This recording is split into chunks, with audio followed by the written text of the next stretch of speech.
On the surface, that's what it would. That's Yes, how it appears, yes, right? I mean, I don't think that people reject honest politicians, because if you hear what people have to say, their demand is also for honest politicians, for different politicians, for all of that. With regard to, I think, election results, and I think Mr. Gunasekar also touched on this, I don't think we can discount the way today in which people's minds are made up and manipulated by media also, right? I think there were so many, what became issues, right, for people to vote ultimately was not about honest politician or not, right? It was about the conditions under which the election was held. The main issue was that the country was going to be invaded. Somehow we were going to lose this country. Sinhala Buddhists were all going to be wiped out, right? That became the clarion call for people to come to action. People voted on that because they felt that that was the critical issue at the point, that they were going to lose this country, right? That was the hysteria that was whipped up. All these other issues that we are now talking about were completely swept aside, right? And today we are paying the price for that. Today we are paying the price for that, right? We're still talking about the lack of honest politicians in the parliament. Every day, ever since I went to parliament, I've had at least one person tell me, oh, what a shame Sunil Handunhetty is not here. So I mean, I'm really tempted to say, you know, well, if you wanted the man, you had to vote for him, right? You can't sort of run behind this mirage of saving the nation and expect somebody else to vote in honest politicians, right? So if you want honest politicians, you have to vote for them. You can't be swept up in this sort of, and that's what happened. And it's not because people are foolish or people are don't desire good things for this country.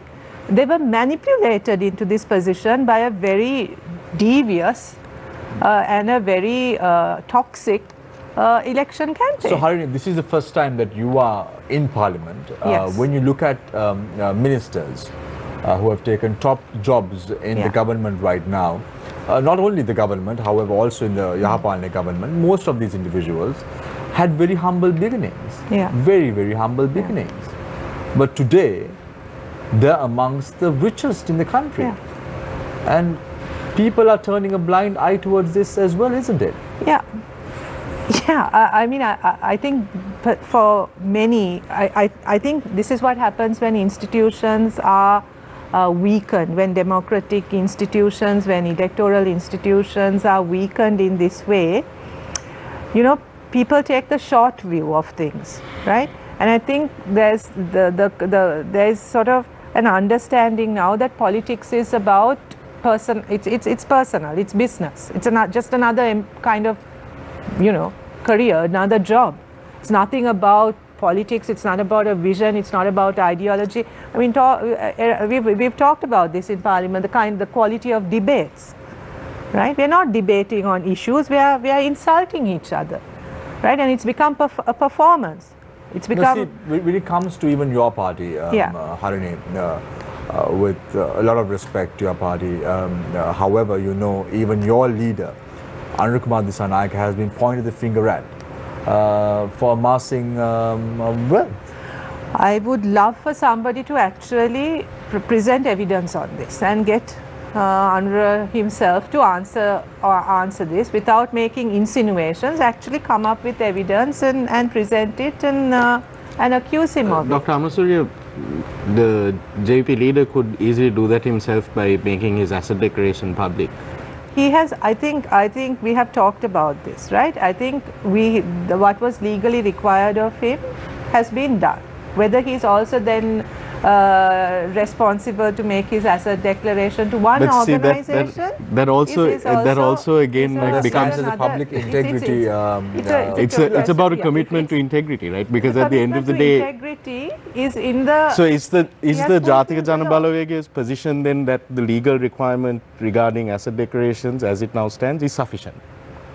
Well, no. If there are other ways in which it could be made more transparent, whether that should. I think it should go one step beyond, and that should be accessible to the public.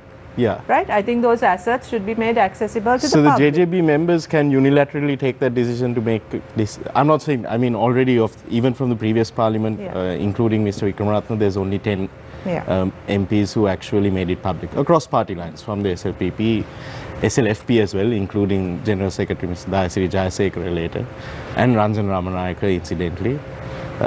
2 of the 10 who had made it public are no longer in parliament. Mr. Maulana and Professor Ashumara Singh. There's still 8 of them who are still there in parliament. But other than for them, none of the 6 previous JVP members at the time, none of them thought that it was a good enough step to take. No, I think it's a step that should be taken, not just on a basis where where someone goes and gives it to an organization because you feel like doing it.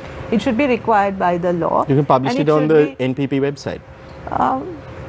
Yeah, I mean, I don't think there's a... It doesn't have to be given to any organization. I mean, it's a unilateral decision that the MPs take. You can put it on, it's about making it public. You can publish it in a newspaper. Yeah, but why should the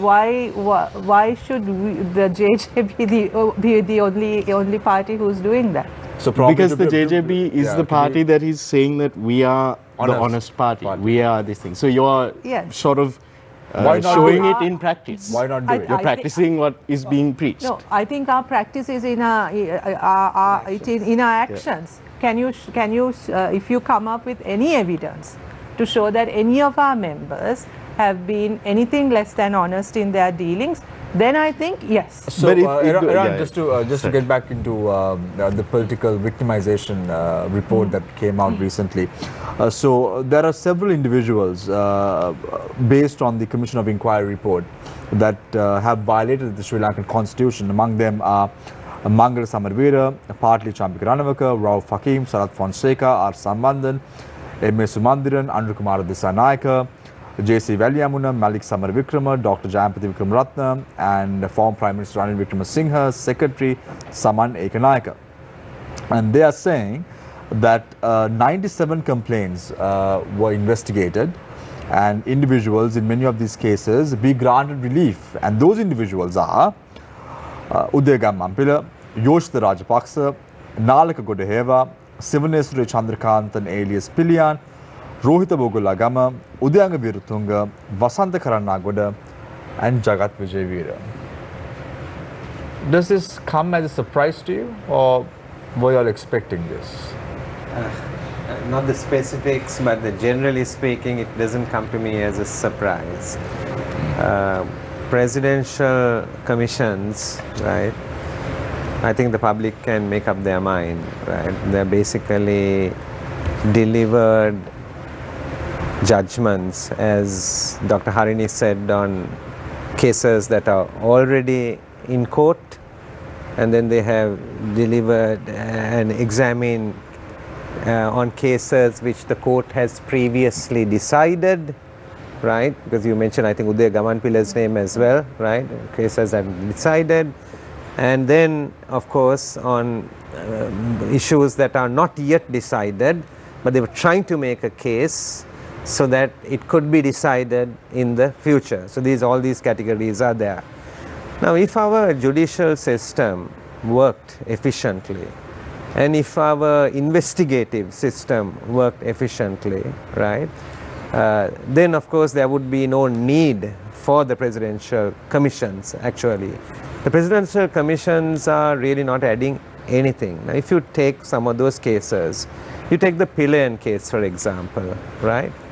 The AG basically puts a charge and then subsequently comes and decides to dismiss a charge. Right? If you take the Ravi Raj case, right, those intelligence officers were arrested, right, and held, and now nobody is responsible for that, right? So there are more than one commission. I'm just talking of commissions generally. Then if you take basically the Easter bombings, right, you have a situation there where we were told people were taken into custody, and then people have been released from custody. So it's not only the commissions, it's also the system as a whole. So we have a system, right, and a government which doesn't have credibility. You take Udayanga Veeratunga, extradited from overseas, probably the first successful extradition this country has seen, right? He comes here and instead of being arrested, right, he is subsequently produced in a court and he is released. Not only in his release, I'm talking about the credibility in our government, not just about the law and judicial processes, he is used as the principal in deciding whether a particular model in opening the tourism industry in this country. So immediately there is a problem. The government's problem is credibility. That's the issue. Because you take the tourism issue for example. Okay, this country needs to open for tourism. That's fine. Let's get the experts to tell us how. Let's get the medical experts, the health experts, the virologists to tell us how we should do that. And then do it in that particular way, giving respect to their guidelines on health and so forth and so on. The question is the question is, it's not given to the tourism authority to deal with it. It's given to an individual.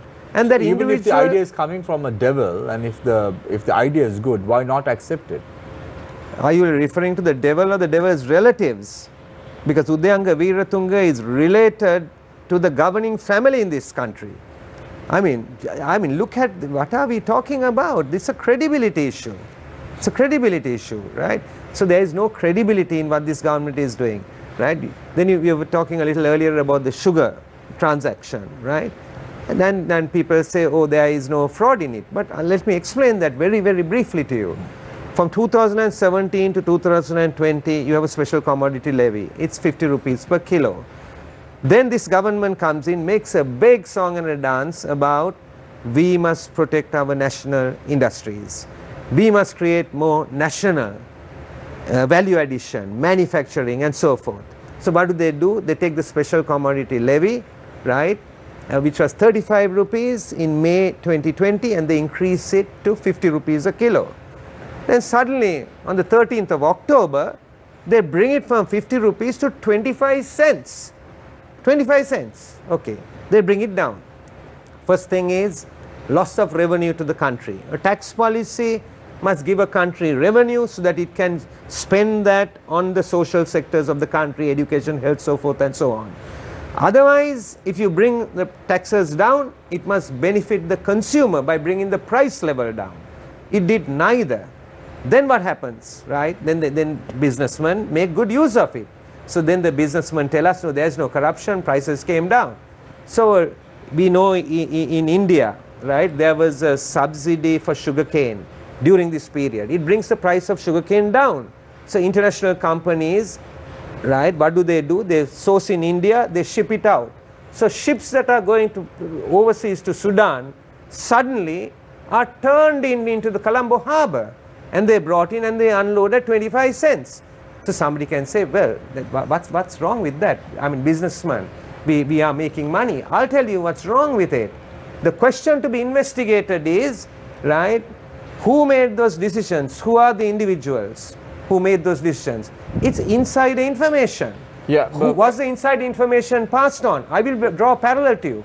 In the bond scam transaction that was talked about from 2015 onwards, right? What was the main thing? The main thing was you had somebody as the governor of the central bank, you had a son-in-law who was in a broking company. The question asked was, did information pass through? Did information pass through? That was to be investigated, yet to be investigated. Similarly, in this situation, it needs to be investigated whether information passed through. What did you actually do? You destroyed the local traders of that, of the sugar traders. You destroyed them. Why? That company had an advantage. That company is a multinational. I work for a multinational myself. Yeah, Iran, let's draw a parallel. When the bond scam took place in 2015, on the 24th, between the 24th and the 27th of February 2015, the information came to light by the 1st of March, and the opposition back then, thanks to Sirius Media Network, knew exactly what went wrong, and there was protest outside the Bribery Commission a week later. There was a protest outside the Central Bank of Colombo just 2 weeks after, and then it boiled down to a point that people realized that there was a problem with the system itself. However, the sugar issue cropped up on the 15th of October.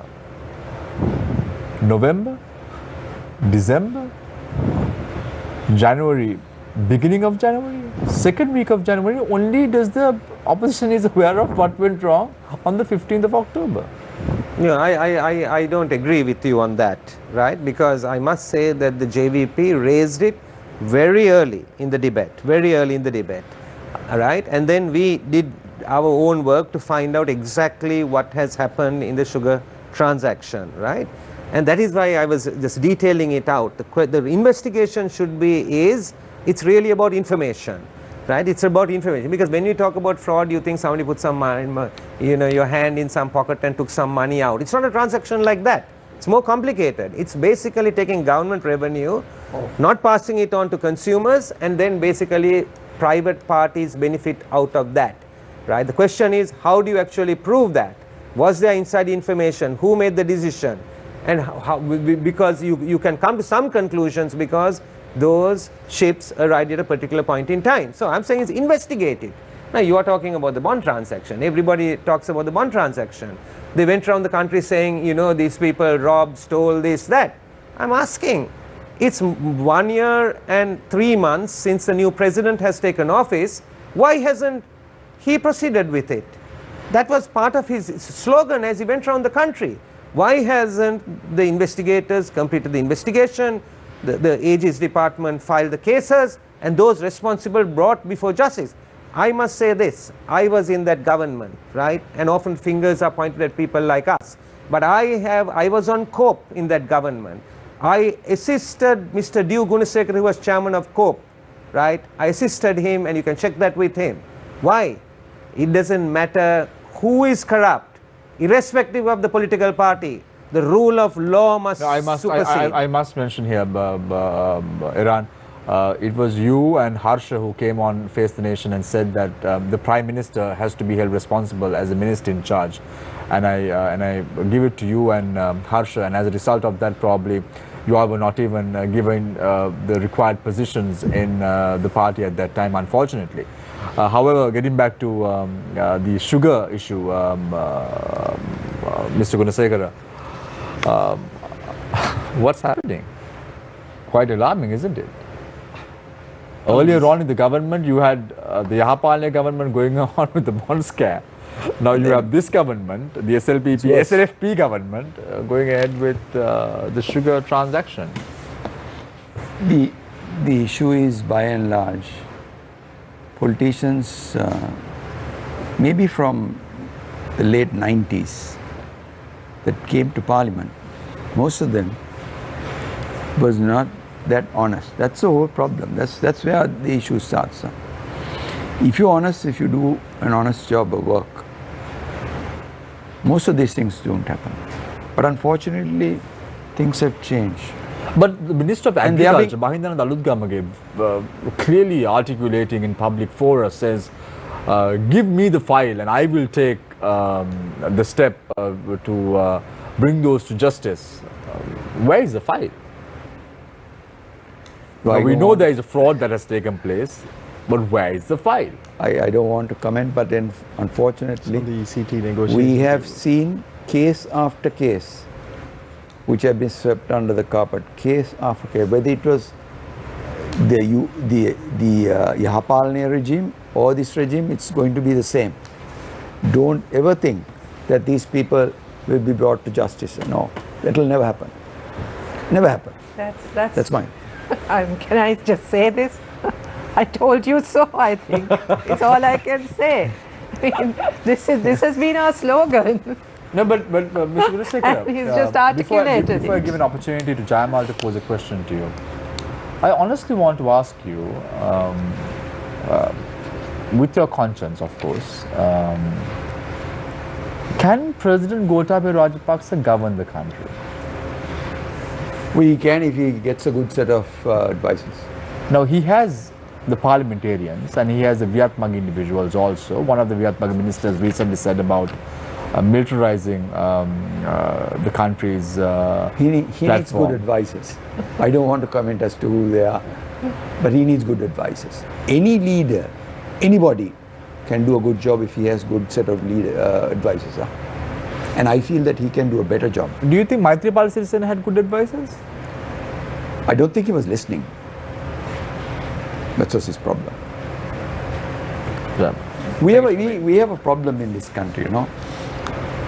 We think that advisors are independent people, but most of them do not act in that manner.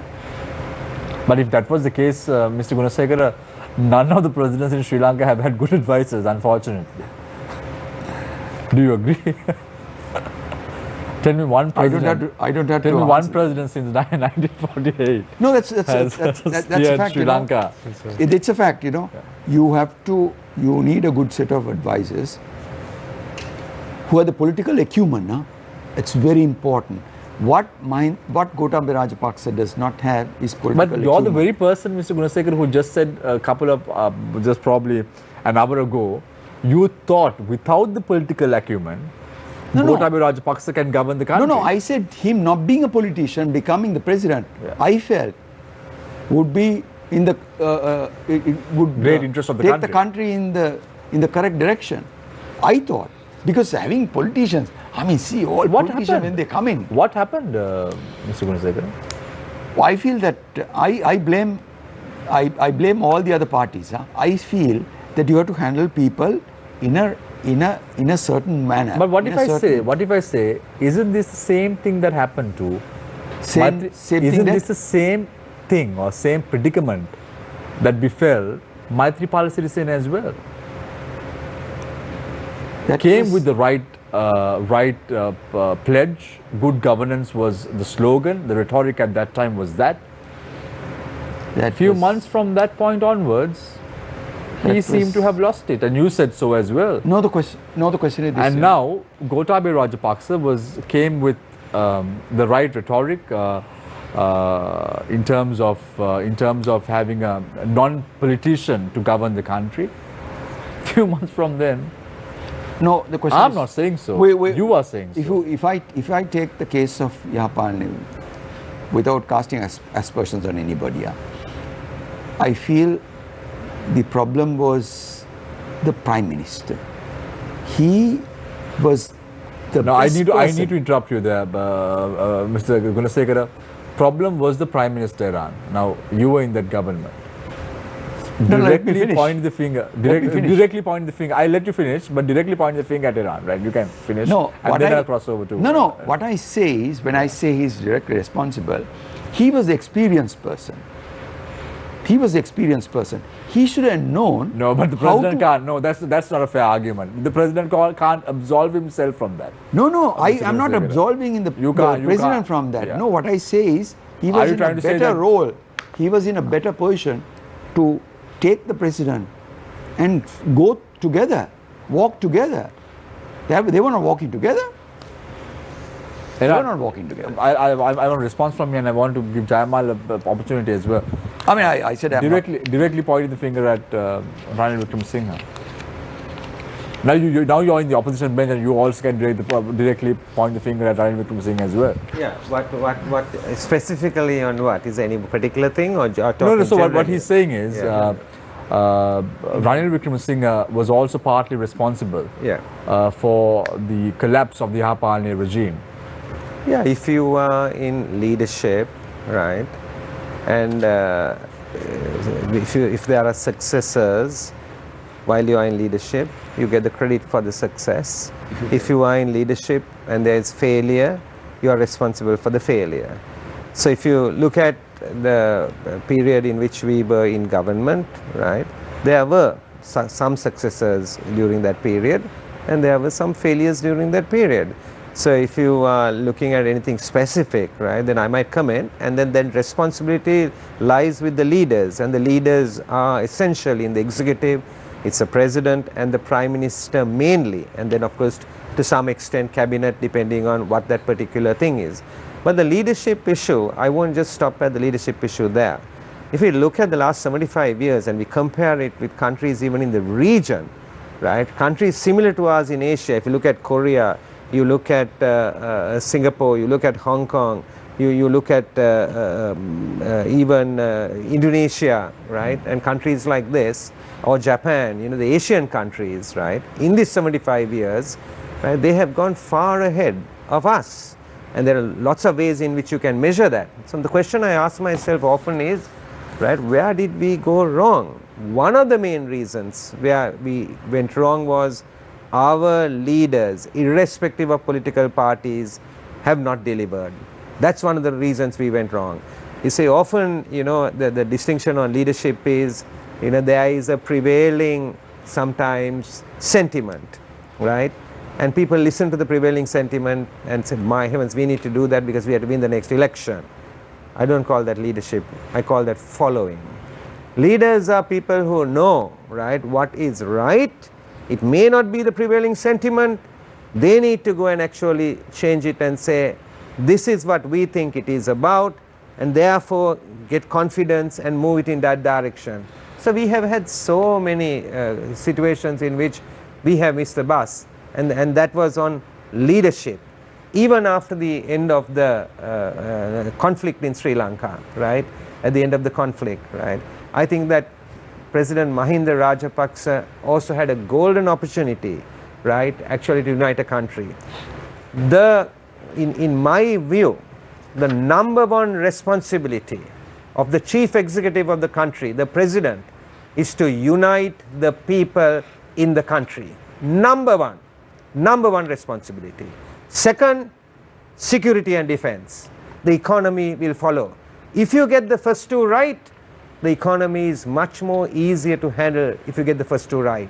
But what is this, right? Uniting the people, we are using racism, we are using caste, we are using religion, we are using all kinds of things. Deep divisions. And creating divisions.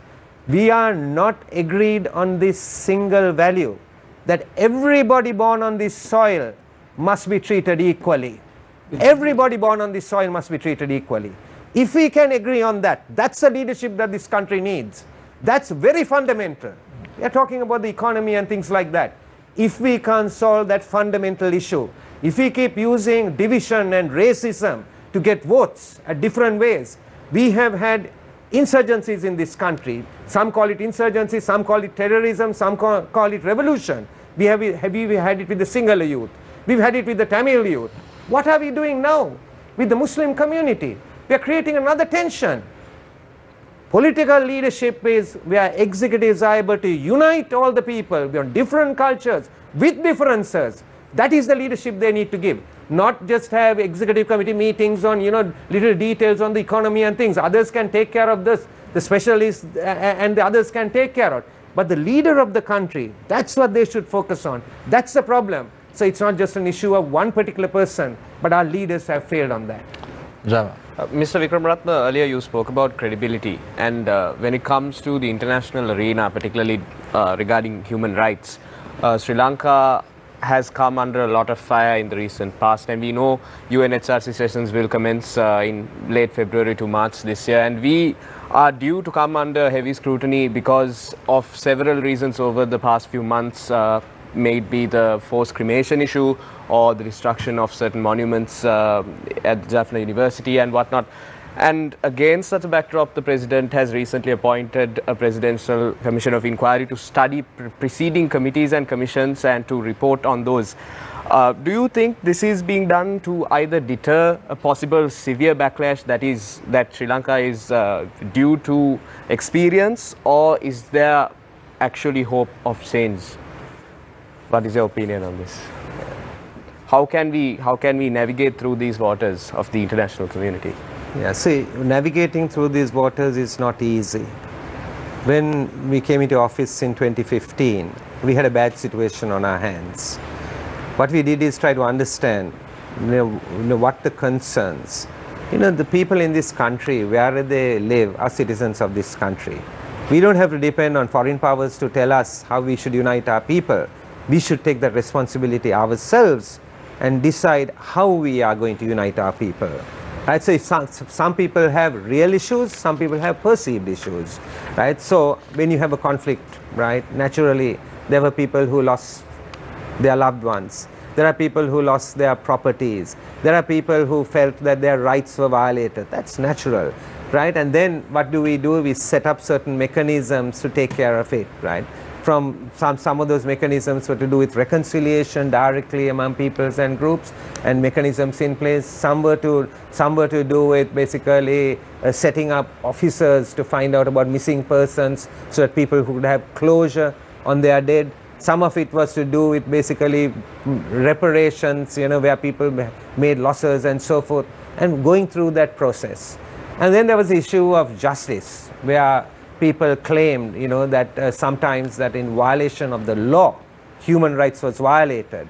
And we had a process, right? We had a process. That soldier that was released by the president, pardoned when he came into office, right, was basically arrested by the then government, taken by the armed forces, put through the Sri Lankan justice system, and a verdict was given, including the slitting of a 5-year-old child or something like that.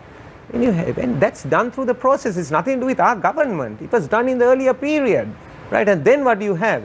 If you have a person like that immediately basically released, right, it immediately creates a problem. It gives a wrong signal, So what happens? The government's credibility on handling the issue and in terms of its foreign policy.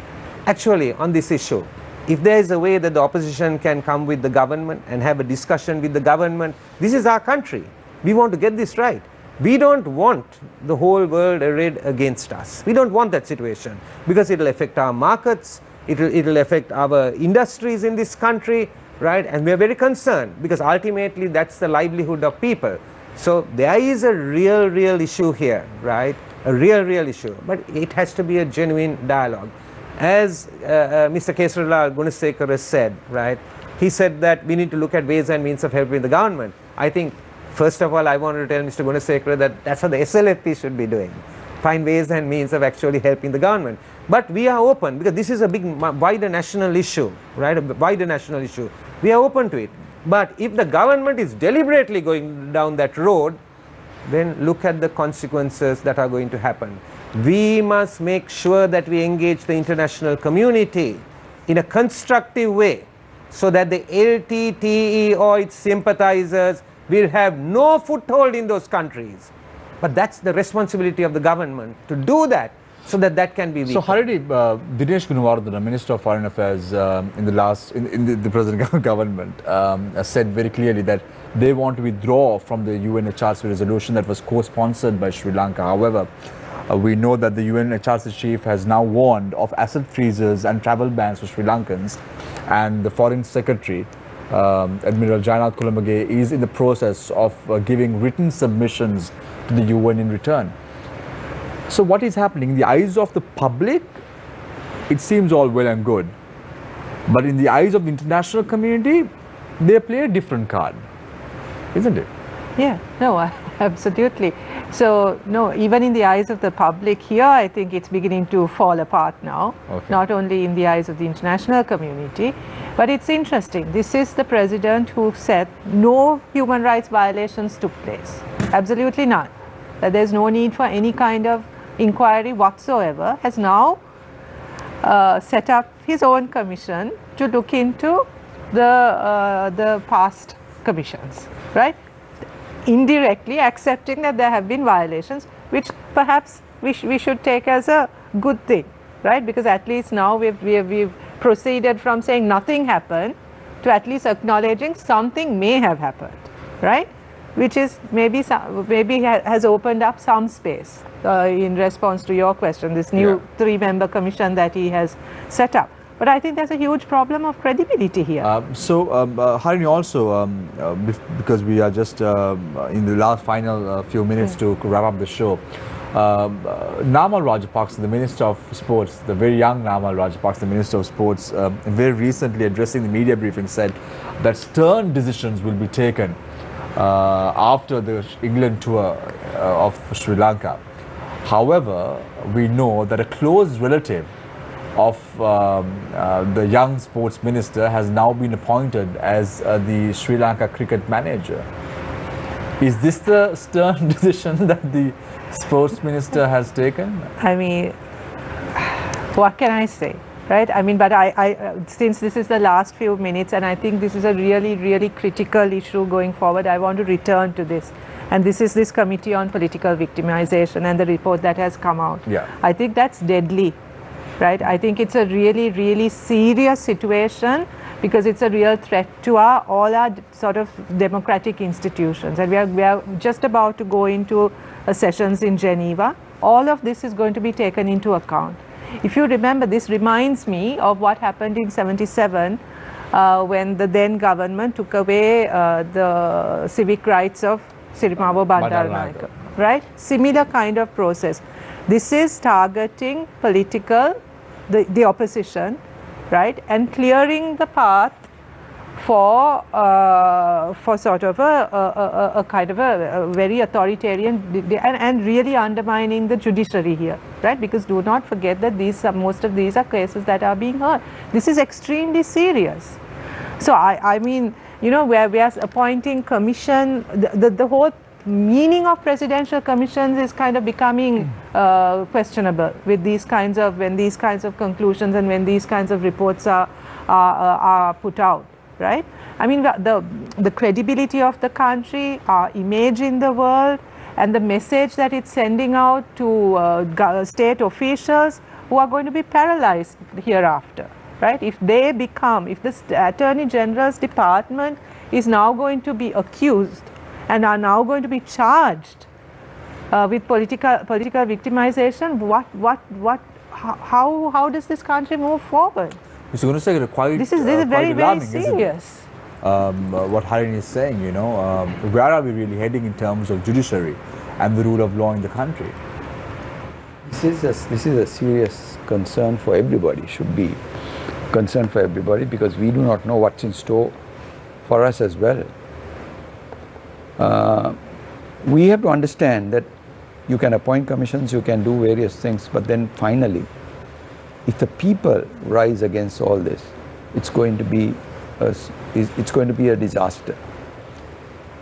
The question is as to how far this can go on and who is behind it, as to whether certain politicians are behind it in trying to see whether this can be expedited as quickly as possible. I don't know. But still, for all, we need to understand this is not establishment of the rule of law. So, Gunasekara, it's interesting that you say who is behind it, because it's something like, you know, a commission of inquiry. Who is behind it is the person whose signature is on the warrant of appointment. He appoints, I know. But so, who's behind whether it? the others are, anybody else behind, I don't know. It's left to be seen. Dr. Ambasurya, let's talk about the economy now. We know the dollar continues to soar day by day, but on the other hand, our stock markets seem to be doing exceptionally well, and today the figures is that the turnover is 14.9 billion rupees, and each day the stock market continues to introduce fresh records. It continues to break the records of past years. However, we know people turn to the stock markets to assess the performance of an economy, and when these sorts of mixed signals are being given to the people, do you think there is something dubious that is going on? You know, we know that the NPP or the JVP has been the sort of watchdog to ensure that corruption, malfeasances, misfeasances do not occur. Does the NPP intend to look into what is actually happening here? I mean, I think it's something that really needs to be investigated. It's very unusual. It doesn't look right. It doesn't make sense. And I mean, I think what is happening here is it's like a it's a bubble that can, and we know what has happened in other parts of the world when these kinds of very anomalous kinds of situations suddenly take place, right? It just so I mean, there's clearly something going on. I don't pretend to understand what it is.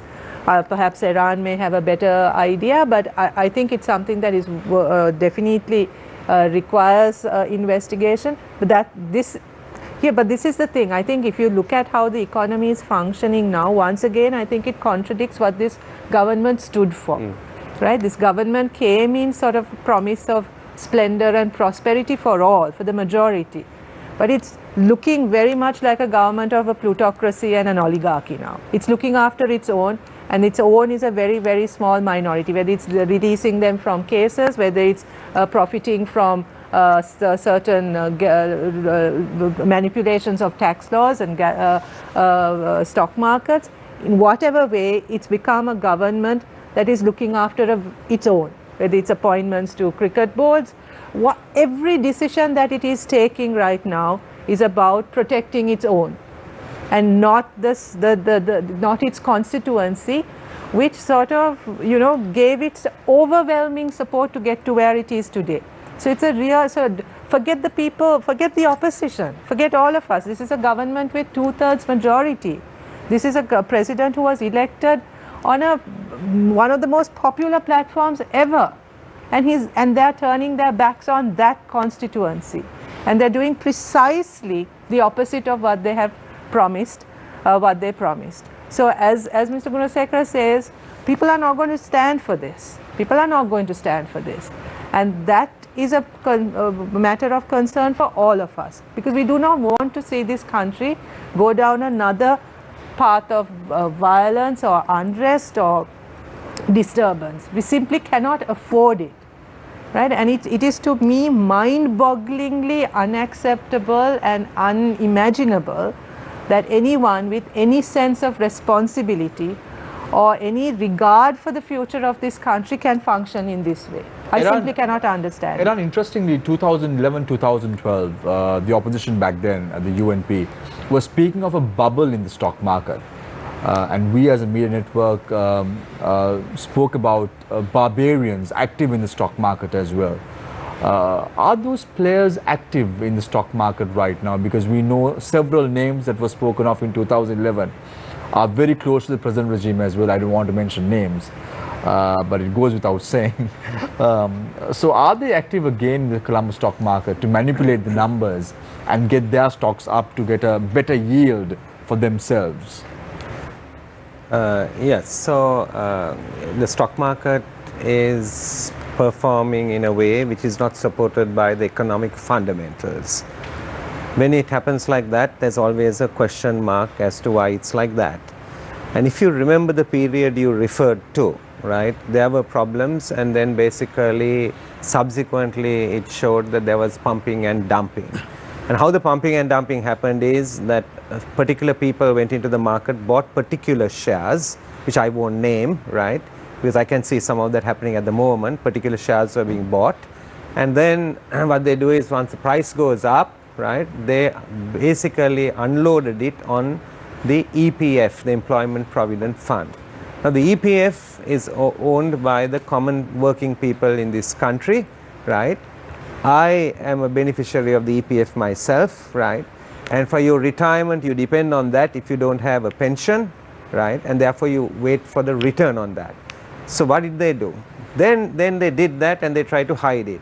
Then in 2019, right, there were forensic reports, forensic audits that came out in 2019.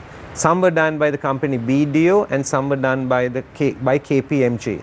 Forensic report number 3 specifically refers to, from about page 258, 259, 260, 61, it refers to EPF on the stock market, right?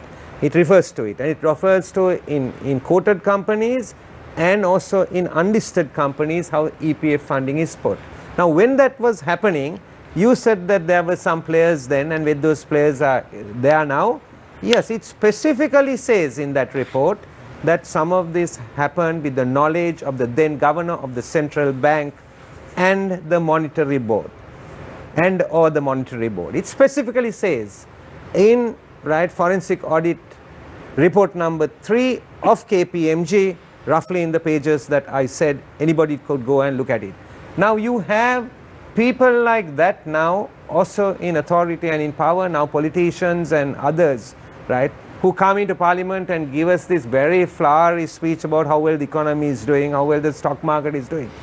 I said from the beginning, this government has a credibility problem of the people that they have actually put in the forefront, right? So when you see that happening, my cautious I would be cautious to tell people, be careful, because if it's going against the fundamentals, it can suddenly, a bubble can crash. And when it crashes, right, the big companies and then those who are very politically connected are generally safeguarded, and generally the individual stockholder, right, who has gone into the market will suffer big losses. Shehan, you had a question for the panel? I have a question which, actually a very simple question. We celebrate 73 years of independence next week. Mr. Vikramaratne, this is tied somewhat to your statement about the ECT, but very simply, in your opinion, are we independent of the influence of foreign powers, in your opinion? Are we independent of Yes. the influence of foreign powers? Foreign powers. Yeah. I would say that Sri Lanka will always grapple with foreign powers and pressures. 500 years of colonial powers dominating us, largely European. Right? Now we have global power, the United States of America. Then we have regional powers like China and India. And we will always have certain pressures from all these different foreign powers, whichever government is in power.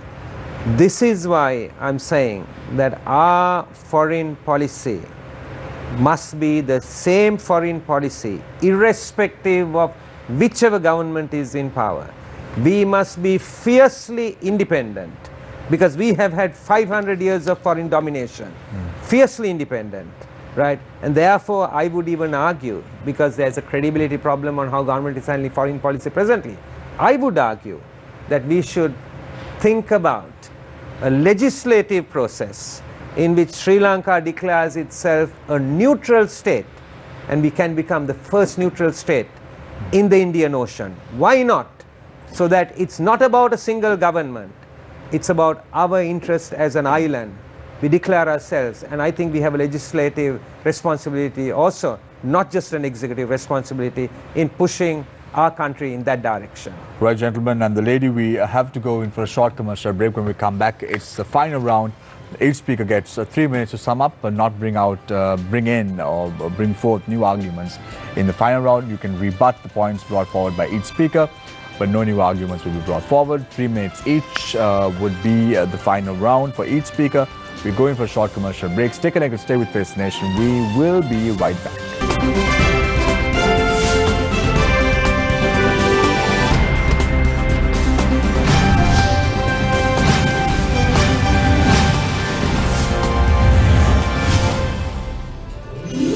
Welcome back. This is Face the Nation. We start off the final round with Mr. Kesaralal Gunasekara, former parliamentarian, as well as now Councillor, Dehavala Mountain Municipal Council, representing the Sri Lanka Freedom Party. Your time starts now.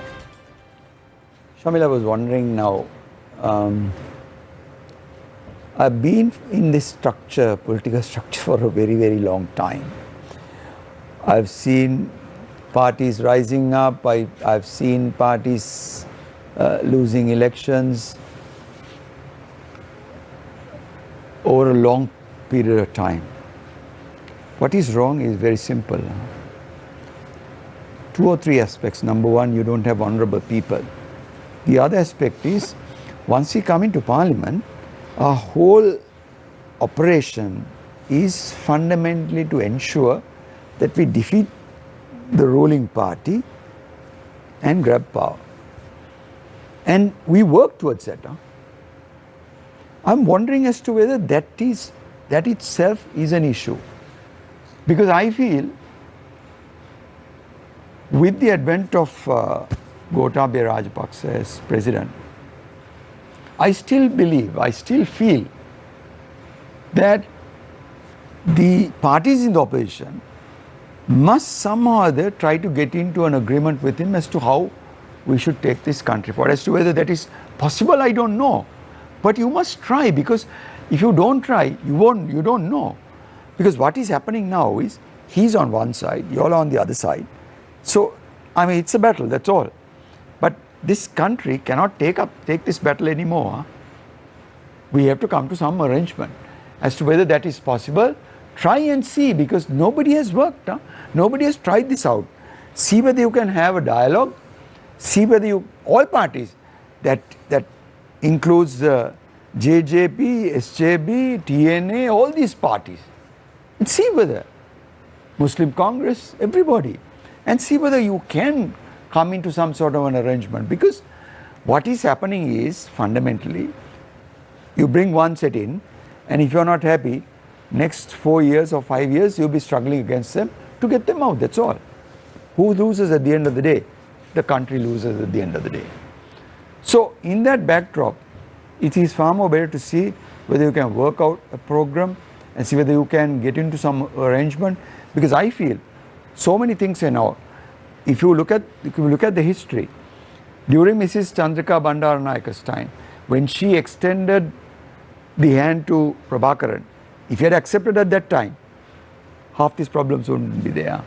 Because here she was a novice, she was brand new, and if Prabhakaran had taken confidence and accepted that hand that was extended, I still feel this entire history would have changed. But that did not happen. Same way, we are losing opportunity by opportunity. I mean, on a daily basis, we are losing opportunities.